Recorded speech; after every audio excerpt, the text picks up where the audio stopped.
الشيطان الرجيم بسم الله الرحمن الرحيم قل يا عبادي الذين أسرفوا على أنفسهم لا تقنطوا من رحمة الله إن الله يغفر الذنوب جميعا إنه هو الغفور الرحيم وأنيبوا إلى ربكم وأسلموا له من قبل أن يأتيكم العذاب ثم لا تنصرون صدق الله العظيم۔ یہ قرآن پاک کی ایک صورت ہے، سورہ زمر کی 2 آیات آپ کے سامنے تلاوت کی ہیں۔ اس میں اللہ تعالیٰ فرما رہا ہے کہ اے نبی صلی اللہ علیہ وسلم کہہ دو کہ اے میرے بندو جنہوں نے اپنی جانوں پر زیادتی کی ہے، اللہ کی رحمت سے مایوس نہ ہو جاؤ، یقیناً اللہ سارے گناہ معاف کر دیتا ہے، وہ تو غفور الرحیم ہے۔ پلٹ آؤ اپنے رب کی طرف اور مطیع بن جاؤ اس کے قبل اس کے کہ تم پر عذاب آ جائے اور پھر کہیں سے تمہیں مدد نہ مل سکے۔ یہ 2 آیات میں اللہ تعالیٰ فرما رہا ہے کہ اللہ تعالیٰ سے مغفرت کی طرف آؤ، اللہ تعالیٰ سے توبہ کی طرف آؤ، اللہ تعالیٰ سے معافی مانگنے کی طرف آؤ اور اللہ کی رحمت سے مایوس نہ ہونا۔ لا تقنطوا من رحمت اللہ تعالیٰ کی رحمت سے بہت امیدیں رکھنا۔ اور آگے کیا اللہ تعالیٰ فرما رہا ہے، ان اللہ یغفر الذنوب جميعا، کہ اللہ تعالیٰ تمام کے تمام گناہ معاف کر دیتا ہے۔ انہ هو الغفور الرحیم، وہ تو ہے ہی مغفرت کرنے والا، بہت زیادہ رحم کرنے والا۔ آگے لیکن اللہ تعالیٰ شرط بتا رہا ہے کہ شرط کیا ہے، کس کی مغفرت ہوگی، کس پر اللہ تعالیٰ رحم کرے گا۔ وَأَنِيبُوا إِلَىٰ رَبِّكُمْ وَأَسْلِمُوا، کہ وہ جو پلٹ آئے اللہ تعالیٰ کی طرف، جو پلٹے اللہ تعالیٰ کی طرف، رجوع کرے اللہ تعالیٰ کی طرف، کہ جب اس سے کوئی گناہ ہو جائے، جب کوئی نافرمانی ہو جائے اللہ تعالیٰ کی، تو وہ اللہ تعالیٰ کی طرف پلٹے، اللہ تعالیٰ کی طرف رجوع کرے۔ وَأَسْلِمُوا، اور مطیع اور فرما بردار بن جائے، اللہ تعالیٰ کو کہے یا اللہ میں نے سر تسلیم خم کر دیا، میں آپ کا فرما بردار ہو گیا، میں آپ کا مطیع ہو گیا۔ لَهُ مِن قَبْلِ أَن يَأْتِيَكُمُ الْعَذَابُ ثُمَّ لَا تُنصَرُونَ، قبل اس کے کہ اس پر عذاب آ جائے اللہ تعالیٰ کا اور اس کو کہیں سے بھی مدد نہ مل سکے۔ ثُمَّ لَا تُنصَرُونَ، کوئی بھی اس کی مدد نہ کر سکے۔ اللہ تعالیٰ یہاں پہ فرما رہے ہیں کہ جب میرا عذاب آ جاتا ہے یا میرے عذاب کا فیصلہ ہو جاتا ہے کہ میری طرف سے حکم ہو جاتا ہے کہ عذاب آ جائے، تو کوئی بھی اللہ تعالیٰ کے حکم کے مقابلے میں اس کی مدد نہیں کر سکتا۔ وہ کہیں جا کے چھپ جائے، زمین کی تہوں میں جا کے چھپ جائے، پہاڑوں کے اندر جا کے چھپ جائے، پہاڑوں کی چوٹیوں پہ جا کے چڑھ جائے، کہیں دور نکل جائے کسی اور ملک، صحرا، دریا، بیابان، کہیں چلا جائے، کوئی اس کی مدد نہیں کر سکتا۔ چاہے وہ بہت سارے لشکر لے کے آ جائے، پوری دنیا کی فوجیں اکٹھی کر کے لے جائے، تمام کے تمام اسلحے لے کے آ جائے، اللہ تعالیٰ کہہ رہے ہیں میرے مقابلے میں کوئی اس کی مدد کر ہی نہیں سکتا۔ جب اللہ تعالیٰ کا فیصلہ آ گیا، اللہ تعالیٰ کا حکم ہو گیا عذاب کا، اس کے مقابلے میں کوئی بھی مدد نہیں کر سکتا۔ ثم لا تنصرون، تو شرط کیا ہے، اللہ تعالیٰ سے مغفرت کی اور رحمت کی، کہ اللہ تعالیٰ کی مغفرت ہوگی، رحمت ہوگی، کہ اللہ تعالیٰ کی طرف رجوع کرنا ہے، اللہ تعالیٰ کی طرف پلٹنا ہے اور اس کے سامنے مطیع فرما بردار بن جانا ہے، سر تسلیم خم کر دینا ہے اور اللہ تعالیٰ کی رحمت سے مایوس نہیں ہونا۔ لا تقنطوا من رحمت اللہ، اس پہلی آیت میں اللہ تعالیٰ فرما رہا ہے۔ تو اللہ تعالیٰ کی رحمت کے بارے میں جو جتنا اللہ تعالیٰ کا جس کو جتنا تعارف ہوگا، وہ اتنا اللہ تعالیٰ کی رحمتوں کے بارے میں جانتا ہوگا، اتنا اللہ تعالیٰ کی رحمت کے بارے میں پر امید ہوگا۔ وہ انبیاء جو تھے نا، نبی، انبیاء، رسول، سب سے زیادہ ان کو اللہ تعالیٰ کا تعارف تھا۔ دیکھیں حضرت یعقوب علیہ السلام، حضرت یعقوب علیہ السلام کے بیٹے 12 بیٹے تھے، 10 بیٹے ایک بیوی میں سے اور 2 بیٹے دوسری بیوی میں سے۔ جو 2 بیٹے دوسرے تھے جن میں حضرت یوسف علیہ السلام اور بنیامین تھے، ان کی ماں فوت ہو گئی تھی بچپن میں جب وہ چھوٹے تھے، اس وجہ سے وہ ان 2 بیٹوں سے زیادہ محبت کرتے تھے، ان 2 بیٹوں کو زیادہ قریب رکھتے تھے، اور وہ بیٹے زیادہ فرما بردار، ان کو زیادہ پسند تھے، ان کے اخلاق، ان کے اعتبار، اس وجہ سے باقی جو 10 تھے وہ ان سے جلتے تھے، ان سے حسد کرتے تھے۔ اسی طرح حضرت یوسف کے ساتھ جو کچھ ہوا وہ آپ سب کو پتہ ہے۔ حضرت یوسف 40 سال کے بعد عزیز مصر بنے۔ عزیز مصر بننے کے بعد جب وہ ان کے بیٹے گئے 10 بیٹے 11 وہاں پہ غلہ لینے کے لیے، تو حضرت یوسف آگے عزیز مصر ہیں اور ان سے حضرت یوسف نے کہا اپنے 11ویں بھائی کو بھی لے کے آؤ، بنیامین کو، جو حضرت یوسف کے سگے بھائی تھے، ان کی ماں سے جو تھے ان کے بھائی۔ جب بنیامین کو اگلی بار لے کے گئے تو انہوں نے اس کو روک لیا، ایک بہانے سے روک لیا۔ وہ 10 بیٹے واپس گئے اپنے باپ کے پاس۔ اب دیکھیں باپ 40 سال ہو گئے یوسف کو کھوئے ہوئے، اتنا عرصہ کون انتظار کرتا ہے، کہ ان کو ہوتا ہے کہ وہ تو واپس ہی نہیں آنا، وہ تو کہیں فوت ہو گئے ہوں گے، ختم ہو گئے ہوں گے۔ لیکن حضرت یعقوب علیہ السلام کو جب آ کے بتایا ان کے بیٹوں نے کہ بنیامین کو بھی رکھ لیا عزیز مصر نے، تو حضرت یعقوب علیہ السلام کہتے ہیں کہ جاؤ، دوبارہ جاؤ اور جا کے یوسف کو بھی ڈھونڈو اور بنیامین کو بھی لے کے آؤ۔ 40 سال ہو چکے ہیں اور 40 سال بعد بھی وہی بات کر رہے ہیں کہ جاؤ اور یوسف کو بھی ڈھونڈ کے لے کے آؤ اور جاؤ بنیامین کو بھی لے کے آؤ۔ اور دیکھنا اللہ کی رحمت سے مایوس نہ ہونا۔ قرآن میں اللہ تعالیٰ آگے فرماتا ہے کہ وہ کہتے ہیں یعقوب علیہ السلام، دیکھنا اللہ تعالیٰ کی رحمت سے مایوس نہ ہونا، کیونکہ اللہ تعالیٰ کی رحمت سے تو کافر مایوس ہوا کرتے ہیں۔ یہ ہے اللہ تعالیٰ کا ان کو تعارف۔ اللہ تعالیٰ کی رحمت سے ہم 2 دن کے اندر بھی 2 دن بھی ہم صبر شاید نہ کر سکیں، 2 دن 4 دن 10 دن کے اندر ہم مایوس ہو جائیں کہ نہیں یار اللہ تعالیٰ مجھے نہیں عطا کر رہا، اللہ تعالیٰ میرے لیے آسانیاں نہیں کر رہا، اللہ تعالیٰ مجھے معاف شاید نہیں کر رہا۔ انبیاء کا دیکھیں 40 سال بعد حضرت یوسف علیہ السلام ملے اپنے والد کو، حضرت یعقوب علیہ السلام کو۔ 40 سال تک دعائیں بھی کرتے رہے، روتے بھی رہے، لیکن اللہ کی رحمت سے مایوس نہیں ہوئے۔ اللہ تعالیٰ فرما رہے ہیں لا تقنطوا من رحمت اللہ، لیکن اللہ تعالیٰ سے مغفرت بھی طلب کرنی ہے۔ یہ جو آیت ہے سورۃ الزمر کی، جو پہلی آیت ہے ان 2 آیتوں میں سے، صحابہ سے پوچھا لوگوں نے، تابعین نے پوچھا کہ قرآن کی کون سی آیت آپ کو سب سے زیادہ رحمت والی یا پر امید لگتی ہے؟ تو صحابہ نے فرمایا کہ پورے قرآن پاک میں یہ جو آیت ہے سورۃ الزمر کی، قل یا عبادی الذین اسرفوا علی انفسہم لا تقنطوا من رحمت اللہ، سب سے زیادہ پر امید یہ آیت ہمیں قرآن پاک کی لگتی ہے، سب سے زیادہ امید ہمیں اس آیت سے ملتی ہے۔ ان اللہ یغفر الذنوب جميعا، اللہ تعالیٰ کہتا ہے میں تمام کے تمام گناہ معاف کر دیتا ہوں، میں تو ہوں ہی غفور الرحیم، لیکن شرط یہ ہے کہ توبہ کرنی ہے، اللہ تعالیٰ سے مغفرت مانگنی ہے۔ مغفرت مانگیں گے نہیں، معافی مانگیں گے نہیں، توبہ کریں گے نہیں تو اللہ تعالیٰ کیسے معاف کرے گا؟ شرط اللہ تعالیٰ نے لگا دی کہ معافی مانگنی ہے، توبہ کرنی ہے۔ ایک تابعی تھے، تابعی گزرے، مالک ابن دینار ان کا نام تھا، حضرت امام حسن بصری رحمۃ اللہ علیہ کے ہم اثر تھے، صحابہ کے شاگردوں میں سے۔ امام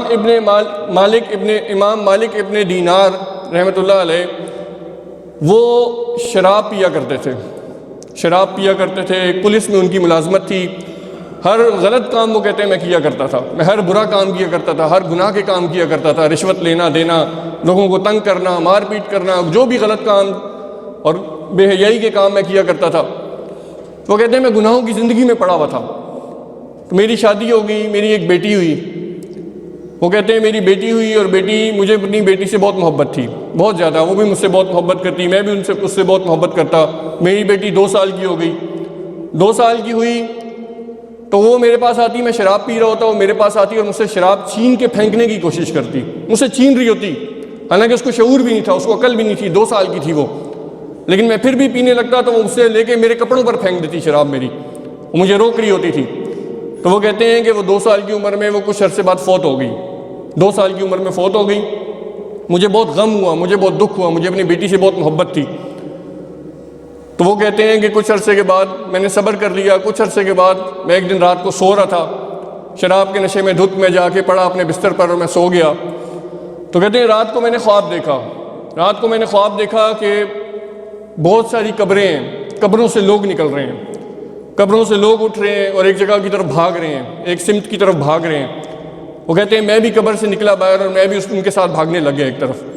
کہتے ہیں ابھی میں بھاگ رہا تھا کہ پیچھے سے مجھے بہت ایک عجیب سی آواز آئی، بڑی خوفناک سی آواز آئی۔ کہتے ہیں میں نے پیچھے مڑ کے دیکھا تو ایک بہت بڑا اژدہا سانپ، بہت بڑا سانپ، اتنا بڑا سانپ اور اتنا خوفناک سانپ کہ میں نے کبھی زندگی میں دیکھنا تو دور تصور بھی نہیں کیا ہوگا ایسے سانپ کا، کالے رنگ کا خوفناک سانپ اور اتنا بڑا سانپ اژدہا، اور وہ میرے پیچھے آ رہا ہے تیزی میں۔ کہتے ہیں میں نے مزید تیز بھاگنا شروع کر دیا اور وہ سانپ باقی لوگوں کو چھوڑ کے میرے پیچھے بھاگ رہا ہے۔ کہتے ہیں میں بہت خوفزدہ کہ وہ ایک ہی نوالے میں مجھے نگل لے، ایک ہی لقمے میں مجھے کھا لے، اتنا بڑا وہ سانپ۔ میں کہتے ہیں تیز بھاگ رہا ہوں، ہاں پرا کہاں پرا بھاگ رہا ہوں میں، تو دیکھتا ہوں کہ رستے میں ایک بزرگ بیٹھے ہوئے ہیں، ایک بہت ہی کمزور اور ضعیف بزرگ بیٹھے ہوئے رستے میں، انہوں نے سفید کپڑے پہنے ہوئے، صاف سفید کپڑے، اور ان سے بہت اچھی خوشبو آ رہی ہے۔ کہتے ہیں میں نے ان بزرگوں کو کہا کہ مجھے بچائیں، مجھے اس سانپ سے بچائیں۔ بزرگ کہتے ہیں کہ میں تمہیں اس سانپ سے نہیں بچا سکتا، مجھے دیکھو میں کتنا کمزور ہوں، میں کتنا ضعیف ہوں، میں تمہیں کیسے بچا سکتا ہوں۔ تو وہ کہتے ہیں کہ میں ان سے مایوس ہو کے میں آگے جاتا گیا اور ایک پہاڑی تھی آگے، میں اس پہاڑی پہ چڑھ گیا، پیچھے میرے سانپ آ رہے ہیں، میں پہاڑی پہ چڑھا تو دیکھا پہاڑی کی آگے آگ ہے، جہنم ہے، آگے جہنم ہے آگے۔ تو کہتے ہیں میں کو مایوس ہو گیا کہ آگے جہنم ہے، پیچھے سانپ آ رہا ہے، میں تو برباد ہو گیا، میں تو مارا گیا۔ تو کہتے ہیں کتنے میں مجھے فرشتوں کی آواز آئی کہ تمہارے لیے جہنم کا فیصلہ نہیں ہوا، تمہارے لیے بھی جہنم کا فیصلہ نہیں ہوا۔ کہتے ہیں مجھے ایک امید ملی، ایک امید کا پیغام ملا کہ ابھی جہنم میرے لیے نہیں ہے۔ تو کہتے ہیں میں دوسری سمت میں بھاگا، سانپ میرے پیچھے آیا اس طرف بھی، اور دیکھا تو وہاں بھی وہی بزرگ بیٹھے ہوئے رستے میں. تو میں نے کہا کہ مجھے بچائیں، مجھے اس سانپ سے بچائیں. تو بزرگ دوبارہ کہتے ہیں کہ تم دیکھ نہیں رہے میں کتنا کمزور ہوں، میں کتنا ضعیف ہوں، میں تمہیں کیسے بچا سکتا ہوں اس سانپ سے. پھر وہ بزرگ کہتے ہیں کہ تم ایسا کرو کہ سامنے وہ ایک پہاڑ ہے، اس پہاڑ پہ چلے جاؤ. اس پہاڑ میں اللہ تعالیٰ نے مسلمانوں کی امانتیں رکھی ہوئی ہیں. ہو سکتا ہے کہ تمہاری بھی اگر وہاں کوئی امانت ہے وہ تمہیں بچا لے. اس پہاڑ کی طرف چلے جاؤ، تمہیں سامنے پہاڑ نظر آ رہا ہے.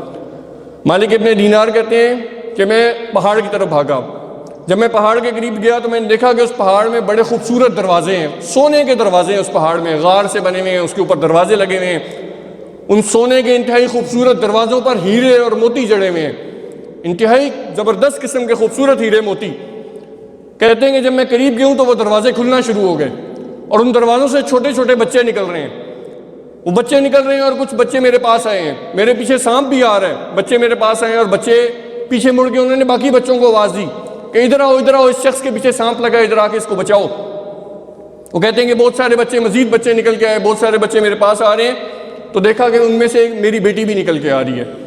ان بچوں میں سے میری بیٹی آئی، میرے پاس آئی. میری بیٹی نے اپنے بائیں ہاتھ سے میرا دایاں ہاتھ پکڑا اور اپنے دائیں ہاتھ سے یوں سانپ کی طرف اشارہ کیا، سانپ کے رک جانے کا اشارہ کیا. تو سانپ وہیں پہ رک گیا اور واپس مڑ کے واپس چلا گیا. تو میری بیٹی نے میرا دایاں ہاتھ پکڑ کے مجھے بٹھایا اور آ کے میری گود میں بیٹھ گئی اور مجھے پیار کرنے لگ گئی اور میری داڑھی کو پکڑ کے چھیڑنے لگ گئی. تو وہ کہتے ہیں کہ میری بیٹی نے جب مجھے پیار کر رہی ہے پھر کہتی ہے ابا جان کیا آپ نے اللہ تعالیٰ کی قرآن پاک کی وہ آیت ابھی تک نہیں سنی، نہیں پڑھی کہ کیا ایمان لانے والوں کے لیے وہ وقت ابھی تک نہیں آیا کہ ان کے دل اللہ تعالیٰ کی یاد سے ڈر جائیں، ان کے دل اللہ تعالیٰ کے ذکر، اللہ تعالیٰ کی یاد سے، اللہ تعالیٰ کی خشیت ان پہ طاری ہو جائے، اللہ تعالیٰ کے ذکر سے ڈر جائیں. وہ کیا وہ وقت نہیں آیا ایمان لانے والوں کے لیے ابھی تک؟ تو وہ کہتے ہیں کہ یہ میں سن کے رونے لگ گیا، اپنی بیٹی کی یہ بات سن کے میں رونے لگ گیا. اور پھر میں نے پوچھا کہ بیٹی تمہیں کیسے پتا قرآن پاک کا؟ تم تو 2 سال کی تھی فوت ہو گئی، ہم نے تو تمہیں قرآن پاک نہیں پڑھایا، تم تو چھوٹی سی تھی. تو وہ کہتی ہے کہ ابا جان ہم سارے یہاں مسلمانوں کے بچے ہیں اور یہاں پہ اللہ تعالیٰ نے ہمیں قرآن پڑھانے کا انتظام کیا ہوا ہے. اللہ تعالیٰ یہاں پہ ہمیں قرآن پڑھواتا اور سکھاتا ہے، ہمیں آپ سے زیادہ قرآن پاک آتا ہے. تو پھر وہ پوچھتے ہیں اپنی بیٹی سے کہ بیٹی یہ سانپ کون تھا، یہ سانپ میرے پیچھے آ رہا تھا، یہ کیوں آ رہا تھا میرے پیچھے؟ تو وہ بیٹی کہتی ہے ابا جان یہ آپ کے گناہ تھے، یہ آپ کے گناہ تھے. آپ جتنے زیادہ گناہ کرتے جائیں گے یہ سانپ بڑا ہوتا جائے گا، مزید خوفناک ہوتا جائے گا، مزید دہشتناک ہوتا جائے گا جتنے آپ گناہ کرتے جائیں گے. تو وہ کہتے ہیں کہ میں ڈر گیا، میں خوفزدہ ہو گیا. پھر کہتے ہیں میں نے پوچھا وہ بوڑھے ضعیف کون تھے جو رستے میں آتے تھے، وہ ضعیف کمزور بزرگ جو مجھے نہیں بچا پا رہے تھے؟ تو بیٹی کہتی ہے ابا جان وہ آپ کی نیکیاں تھیں، آپ کے نیک اعمال تھے، بہت تھوڑے تھے اس لیے وہ بہت کمزور تھے، بہت تھوڑے نیک اعمال آپ نے کیے اس لیے وہ ضعیف تھے، بوڑھے تھے، بزرگ تھے، وہ آپ کو نہیں بچا سکتے تھے سفید کپڑوں میں تھے، بڑی خوشبودار تھے، خوشبو آ رہی تھی ان سے بڑی زبردست، لیکن تھے تھوڑے سے آپ کے نیک اعمال. تو وہ کہتے ہیں کہ اسی اسنا میں میری آنکھ کھل گئی تو فجر کی اذانیں ہو رہی تھی. مالک ابن دینار کہتے ہیں کہ میں نے وضو کیا، میں مسجد گیا نماز پڑھنے. تو مسجد میں نماز میں امام صاحب نے وہی آیت تلاوت کی جو میری بیٹی نے مجھے سنائی تھی کہ کیا ایمان لانے والوں کے لیے ابھی وہ وقت نہیں آ گیا کہ ان کے دل اللہ تعالیٰ کی یاد سے ڈر جائیں، ان کے دلوں پر اللہ تعالیٰ کی خشیت، اللہ تعالیٰ کا خوف طاری ہو جائے؟ کیا ایمان لانے والوں کے لیے ابھی وہ وقت نہیں آ گیا؟ یہ مالک ابن دینار رحمۃ اللہ علیہ، پھر انہوں نے توبہ کی، اللہ تعالیٰ سے معافی مانگی، استغفار کی، توبہ کی اپنے گناہوں سے، اور پلٹے جیسا پلٹنے کا حق تھا، توبہ کی جیسا توبہ کرنے کا حق تھا. اللہ تعالیٰ قرآن میں کہتا ہے یا ایھا الذین آمنوا توبوا الی اللہ توبۃ نصوحا، اے لوگوں جو ایمان لائے ہو اللہ تعالیٰ سے توبہ کرو، سچی توبہ. انہوں نے توبہ کی اللہ تعالیٰ سے سچی، اور وہ پھر کیا بنے؟ وہ امام مالک ابن دینار رحمۃ اللہ علیہ بنے، کہ جو ایک بہت ہی بڑے دین کے علم رکھنے والے، شیخ القرآن، شیخ الحدیث، صحابہ کے شاگرد، بہترین شاگردوں میں سے ایک شاگرد بنے، تابعی بنے. یہ ہے اللہ تعالیٰ سے جب ہم توبہ کریں گے، پلٹیں گے اللہ تعالیٰ کی طرف، گناہوں سے معافی مانگیں گے، تب اللہ تعالیٰ ہمیں تھام لے گا، اللہ تعالیٰ ہمیں آگے بڑھائے گا، نیکیوں کو پروان چڑھائے گا، نیکیوں میں ہمیں آگے بڑھائے گا. ایک حضرت حمزہ رضی اللہ تعالیٰ عنہ، نبی صلی اللہ علیہ وسلم کے چچا، بہترین افراد میں سے ایک فرد، بہترین مسلمانوں میں سے ایک مسلمان، بہترین صحابہ میں سے ایک بہترین صحابی، چوٹی کے صحابہ میں. حضرت حمزہ رضی اللہ عنہ کو شہید کیا ایک شخص نے جس کا نام تھا وحشی۔ وہ وحشی غلام تھا ابو سفیان کا اور ابو سفیان کی بیوی ہند کا۔ اس نے غزوہ احد میں نیزے کا نشانہ لے کے حضرت حمزہ کو شہید کیا، اور پھر فتح مکہ کے بعد وحشی مسلمان ہو گئے، نبی صلی اللہ علیہ وسلم کے پاس آئے، کلمہ پڑھا، مسلمان ہو گئے، اور حضرت وحشی رضی اللہ تعالیٰ عنہ بن گئے، صحابی رسول بن گئے۔ لیکن نبی صلی اللہ علیہ وسلم نے کہا کہ تم میرے سامنے نہ آیا کرو، تم میرے سامنے نہ آنا، مسلمان تم ہو گئے ہو، تمہارے تمام گناہ معاف ہو گئے، تمام گناہ دھل گئے تمہارے، لیکن تم میرے سامنے نہ آنا، تمہیں دیکھ کے مجھے اپنے چچا کی یاد آئے گی۔ تو وحشی ساری زندگی نبی صلی اللہ علیہ وسلم کے سامنے نہیں آئے دوبارہ، کہ نبی صلی اللہ علیہ وسلم کو تکلیف نہ ہو، نبی صلی اللہ علیہ وسلم کو یاد نہ آئے اپنے چچا کی، اور وہ غمگین اور اداس نہ ہو۔ وحشی رویا کرتے تھے۔ اسلام لانا، مسلمان ہونا بھی تمام گناہ، دو چیزیں، یا اسلام لانا، کافر سے مسلمان ہو جانا تمام گناہ دھو ڈالتا ہے، یا پھر اللہ تعالیٰ سے توبہ کرنا تمام گناہ دھو ڈالتا ہے، اور تمام گناہ ایسے دھو ڈالتا ہے جیسے کوئی حج کر کے آتا ہے، حدیث میں آتا ہے حج کر کے آتا ہے اور حج میں کوئی گناہ کا کام نہیں کرتا، بے حیائی کا کام نہیں کرتا، تو وہ ایسے گناہوں سے پاک ہو جاتا ہے جیسے ابھی بچہ پیدا ہوا ہے، ابھی ماں کے پیٹ سے نکلے کہ اس نے کوئی گناہ کیے ہی نہیں۔ اس طرح اللہ تعالیٰ سے جب توبہ کی جاتی ہے، سچی توبہ، تمام گناہ معاف ہو جاتے ہیں۔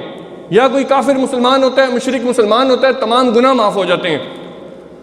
تو ان کے گناہ معاف ہو گئے، لیکن پھر بھی رویا کرتے تھے، توبہ کیا کرتے تھے کہ میں نے حضرت حمزہ رضی اللہ عنہ کو شہید کیا۔ اور پھر ایک موقع آیا، جنگ کا موقع، اسلام کے بہت بڑے دشمن کے ساتھ۔ ایک شخص مسیلمہ کذاب نے جھوٹی نبوت کا دعویٰ کیا، جھوٹے نبی ہونے کا دعویٰ کیا نبی صلی اللہ علیہ وسلم کے بعد۔ تو اس وحشی، حضرت وحشی رضی اللہ عنہ نے اس جنگ میں آگے بڑھے، جنگ میں جدوجہد کی، بہادری کا مظاہرہ کیا، اور اس مسیلمہ کذاب کو بھی جہنم واصل کیا، اس کو بھی قتل کیا، اور اسی نیزے سے قتل کیا جس نیزے سے انہوں نے حضرت حمزہ رضی اللہ عنہ کو شہید کیا تھا۔ اور وہ کہتے تھے کہ شاید جو میں نے اس مسلمہ کذاب کو قتل کیا ہے، شاید یہ حضرت حمزہ کو قتل کرنے کا، شہید کرنے کا مداوع ہو جائے اس کا، شاید اس کے بدلے اللہ تعالیٰ مجھے معاف کر دے۔ یعنی توبہ کرنے کے باوجود، رونے کے باوجود، وہ مزید اللہ تعالیٰ سے توبہ کیا کرتے تھے۔ توبہ کر کے مطمئن نہیں ہو جانا، توبہ کر کے سکون میں نہیں آ جانا، یہ ہمیں صحابہ کے طرز میں سے ملتا ہے۔ جب تک زندگی ہے تب تک گناہوں پہ توبہ کرتے رہیں، کیونکہ پھر گناہ ہو جاتے ہیں، پھر گناہ ہو رہے ہوتے ہیں، کچھ پتہ بھی نہیں ہوتا گناہ ہو رہے ہوتے ہیں، یا نیکیوں میں سستیاں ہو رہی ہوتی ہیں، نمازوں میں چوک ہو رہی ہے، نیکیوں میں چوک ہو رہی ہے، سستی ہو رہی ہے۔ تو مسیلمہ کذاب وہ کہتے تھے پھر کہ میں نے اسلام کے بھی سب سے بہترین شخص کو قتل کیا، اور میں نے اسلام کے دشمنوں کے بھی سب سے بہترین، سب سے جو ان کا بہترین تھا اور بدترین دشمنوں سے ایک شخص تھا، اس کو میں نے قتل کیا۔ مشرکین کا سب سے بڑا تھا، اس کو بھی میں نے قتل کیا۔ لیکن توبہ وہ پھر بھی کیا کرتے تھے۔ تو ہمیں اللہ تعالیٰ سے سچی توبہ کرنی ہے، لیکن اللہ تعالیٰ کی رحمت سے مایوس نہیں ہونا۔ مایوسی کفر ہے۔ قرآن میں اللہ تعالیٰ فرماتا ہے کہ تمہیں شیطان جو ہے نا، شیطان تمہیں فقیری، مایوسی، محتاجی کا خوف دلاتا ہے، اس طرف بلاتا ہے، اور برے کام اور بے حیائی کے کاموں کی طرف بلاتا ہے، جبکہ اللہ تعالیٰ تمہیں اپنی رحمت کی امید دلاتا ہے، اللہ تعالیٰ تمہیں اپنے فضل کی امید دلاتا ہے۔ تو اللہ تعالیٰ سے سچی توبہ اور استغفار کرنا ان چیزوں پر جو ہم نے گناہ کیے ہیں، اور توبہ اور استغفار کرنا ان چیزوں پر جو ہم نے نیک کام نہیں کیے یا ہم نہیں کر رہے۔ جو شخص فجر کی نماز نہیں پڑھتا، اس کو اس پہ توبہ کرنی ہے۔ جو شخص باقی نمازیں نہیں پڑھتا، اس کو اس پہ توبہ کرنی ہے، کیونکہ بہت بڑا گناہ کر رہا ہے وہ۔ ہم سمجھے گناہ نہیں کر رہا، ہم تو نیکی کا کام چھوڑ رہے ہیں، بس گناہ نہیں، بہت بڑا گناہ ہے۔ کیونکہ نبی صلی اللہ علیہ وسلم نے فرمایا کہ فجر اور عشاء کی نماز منافقین پہ بھاری ہوتی ہے۔ منافقین ہوتے ہیں وہ کہ جن پر فجر اور عشاء کی نماز بھاری ہوتی ہے۔ تو جو نماز ہم چھوڑ رہے ہیں اس پر ہمیں توبہ کرنی ہے، اور ہم کوئی اور نیک کام نہیں کر رہے اس پر بھی ہمیں توبہ کرنی ہے۔ گناہوں پر بھی توبہ، اگر کوئی ہم نیکی کا کام نہیں کر رہے اس پر بھی ہمیں توبہ، اور اللہ تعالیٰ کی رحمت سے مایوس نہیں ہونا۔ لا تقنطوا من رحمت اللہ۔ دیکھیں حضرت یوسف علیہ السلام کے دوبارہ، حضرت یوسف علیہ السلام غلام کے طور پہ گئے مصر میں، عزیز مصر کے گھر غلام ہیں، ان کو جیل میں ڈال دیا گیا۔ جیل میں کس نے ڈلوایا؟ عزیز مصر نے، جو کہ بادشاہ کے بعد سب سے بڑا عہدہ تھا، وزیر اعظم تھا وہاں کا، سب سے بڑا عہدہ بادشاہ کے بعد۔ اس نے جیل میں ڈلوایا کس کو؟ اس شخص کو کہ جو غلام ہے، جس کا وہاں کوئی رشتہ دار بھی نہیں ہے، کوئی جاننے والا بھی نہیں ہے، کوئی تعلق بھی نہیں ہے۔ اس کو کیا امید ہوگی کہ مجھے کون نکلوائے گا جیل سے؟ میرا کوئی وکیل نہیں ہے، میرا کوئی دوست یار نہیں ہے، میرا رشتہ دار نہیں ہے۔ لیکن اللہ تعالیٰ کی رحمت سے وہ مایوس نہیں ہوئے۔ اللہ تعالیٰ نے ان کو جیل سے نکالا، 7 سال وہ جیل میں رہے، 7 سال کے بعد جیل سے بھی نکلوایا، اور ان کو بادشاہ کے بعد سب سے بڑا عہدہ بھی دیا اللہ تعالیٰ نے، عزیز مصر بنا دیا۔ وجہ ان کو اللہ تعالیٰ کی رحمت سے مایوسی نہیں تھی، ان کو تعارف تھا اللہ تعالیٰ کی رحمت کا، اللہ تعالیٰ کا. تو اللہ تعالیٰ کی رحمت سے بہت امیدیں رکھنی ہے اور اپنے گناہوں پر توبہ کرنی ہے. لیکن توبہ کیا ہوتی ہے کہ دوبارہ میں وہ گناہ نہیں کروں گا. دو چیزیں ہیں کہ استغفر اللہ، استغفار معافی مانگنا کہ پچھلے گناہوں کی معافی مانگنا، اور توبہ کرنا کہ آئندہ میں یہ کام نہیں کروں گا. ہم کہتے ہیں نا میری توبہ میں دوبارہ یہ کام نہیں کروں گا، میری توبہ میں دوبارہ وہاں نہیں جاؤں گا. اللہ تعالیٰ سے وعدہ کرنا کہ یا اللہ میں آئندہ دوبارہ یہ کام نہیں کروں گا، میں آپ سے توبہ کرتا ہوں. تب اللہ تعالیٰ کیا کرتا ہے؟ اللہ تعالیٰ توابین سے محبت کرتا ہے.